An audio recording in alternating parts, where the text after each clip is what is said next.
A Surgeon General's warning on social media. The IRS tries closing a loophole, and Biden spends millions on campaign commercials. You might have already seen one right before this video started, assuming we weren't demonetized again. Then more on this week's America Uncovered news headlines. Welcome to America Uncovered, I'm Chris Chappell. A recent study published in the Annals of Neurology journal has found that stressful life events can make you more susceptible to developing Alzheimer's later on. Wait, I cover the news. That's nothing but stressful life events. Thank goodness it just affects you later on. My memory is still as sharp as whatever you call those. U.S. Surgeon General Dr. Vivek Murthy wrote an opinion piece for the New York Times where he called for a warning label on social media platforms. He did this because social media is associated with significant mental health harms for adolescents. But for this to actually happen, congressional action is required, which is ironic since seeing how members of Congress act on social media is bad for my mental health. Whether it's Chuck Schumer being made fun of for how he grills a cheeseburger and deleting a tweet in shame, or Marjorie Taylor Greene's complete lack of shame. This is a real tweet she sent out to the world. She wants to see this judge disrobe? Does that mean she's into him and wants to see him nakeder than the photos of Hunter Biden she displayed to Congress that one time? Remember, these are our leaders, folks. So yeah, a Surgeon General warning might not be the worst idea. I've been saying for years that instead of what's happening, the prompt right before you tweet something should be, is this really worth it? Although I think the Surgeon General's warning to the youth should be more specific than, this may make you feel anxious and depressed. Something along the lines of, Surgeon General's warning, this will be on the internet forever. Do you really want people 40 years from now knowing you thought Daisy Duck could get it? Social media is a flaming mess. And speaking of flaming messes, a California wildfire burned 12,000 acres and forced several evacuations, leading millions of Californians to proclaim, oh, it's June already. And that's just the start of the wild weather seen across the country. On the other side of the country, the National Weather Service issued an excessive heat warning across the East Coast and the Midwest for this week that affected over 70 million people. At the same time, the Rockies received a foot of snowfall, prompting a winter weather advisory for almost 1 million people. Warnings for extreme heat and snow at the same time? This can only mean one thing. No, not climate change. Articuno and Moltres are battling it out for legendary Pokemon supremacy. At least that's what I want to believe. Maryland Governor Wes Moore signed an executive order that will pardon over 175,000 marijuana convictions. The people pardoned and their loved ones were obviously elated, and this was a joyous day for them all.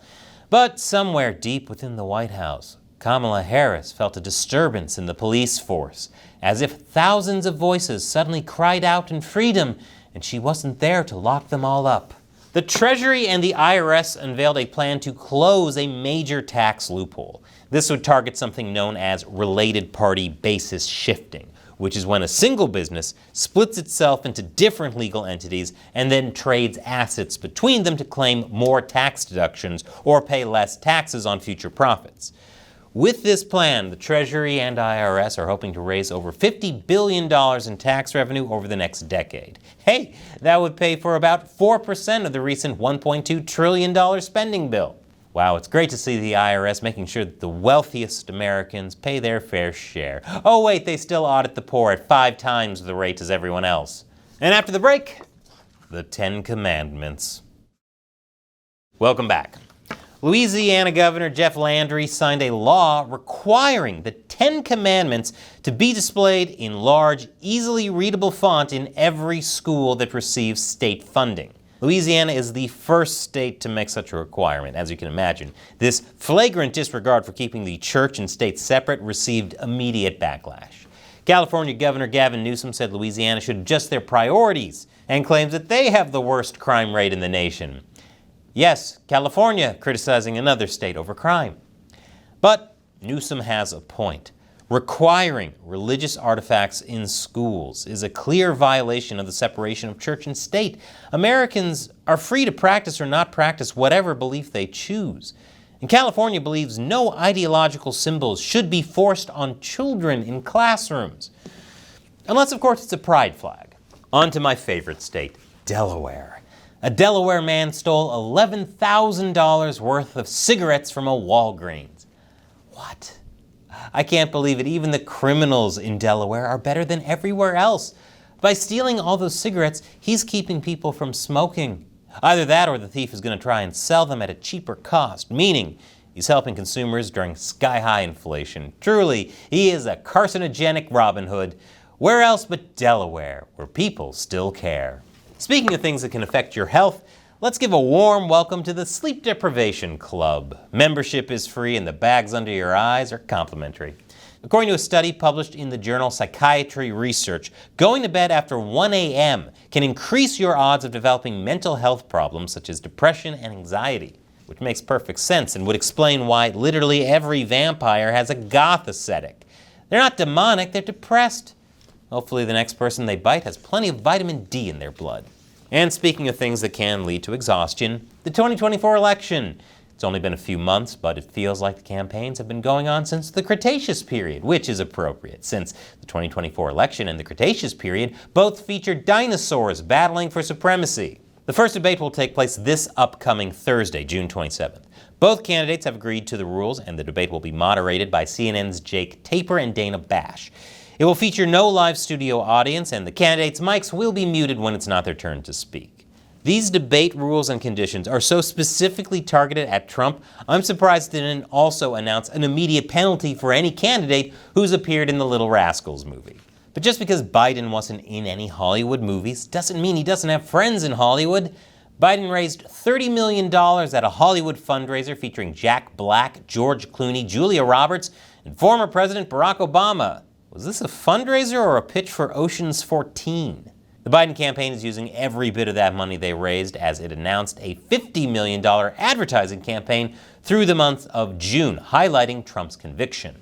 In the courtroom, we see Donald Trump for who he is. He's been convicted of 34 felonies, found liable for sexual assault, and he committed financial fraud.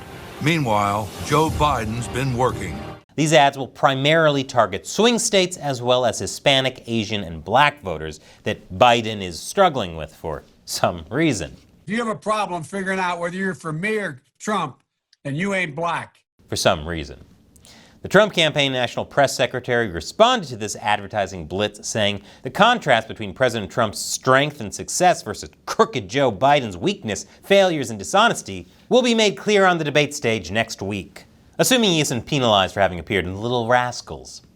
But Trump is also reaching out to the black community. He held a community roundtable at a black church on the outskirts of Detroit and addressed rampant crime. And left-leaning media found this noteworthy, mostly because the majority of the crowd that came to witness this roundtable with black community leaders appeared to be white.